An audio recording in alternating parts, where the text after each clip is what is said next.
Welcome to our chat on those killer Etsy secrets for hitting, close to 10K a month. We're diving into some hidden strategies that can totally transform an Etsy shop. Let's Indeed. kick off with the tip about starting out with no experience, targeting hyper niche markets like vintage-inspired pet accessories. So, you're saying that by focusing on something super niche, like pet accessories with a vintage twist, you can outsmart the competition right off the Yeah, bat? exactly. Right. And it gets even cooler.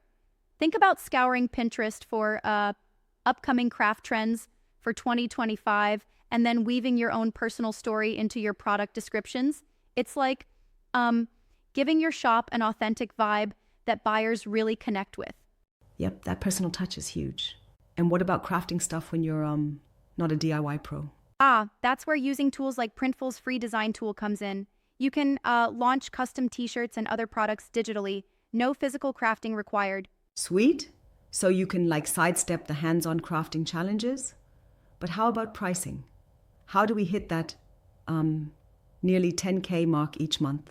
Great point. There's a neat trick, the double your cost rule, then tack on a $5 uniqueness fee. This essentially covers both your production and the special flair that sets you apart. Yeah, that uniqueness fee really catches attention. I've heard they also boost visibility by tagging items with offbeat keywords like Halloween cat decor, even in, say, July. That seems counterintuitive. Exactly. It's a super clever move. By using obscure holiday keywords, you can beat the seasonal rush and attract niche traffic when others aren't even thinking about it. Very strategic. And then there's the listing optimization trick with embedding a 15-second Instagram reel link in the description.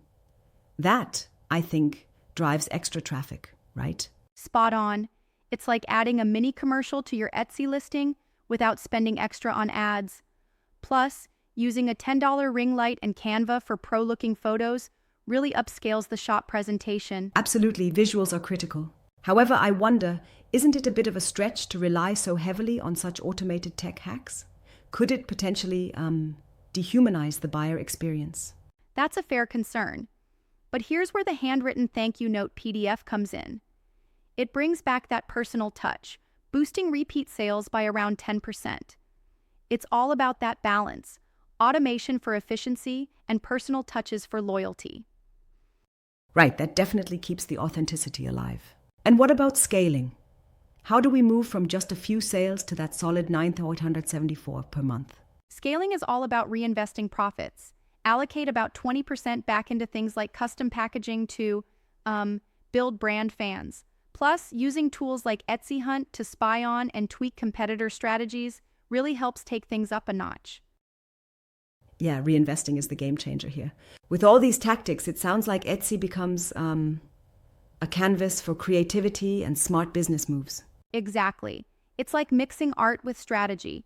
You leverage key tools, tweak product listings with innovative SEO hacks like adding handmade 2025 in titles, and then offer bundle discounts to reduce cart abandonment. That comprehensive approach really sets you apart. Well, this mix of tech hacks and personal touches is pretty inspiring.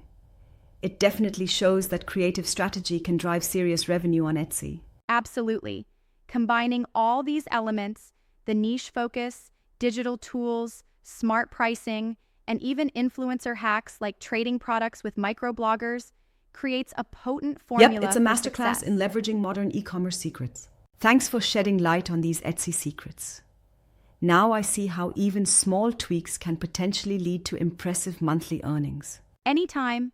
It's all about experimenting, learning, and staying ahead of trends to make that dream revenue a reality.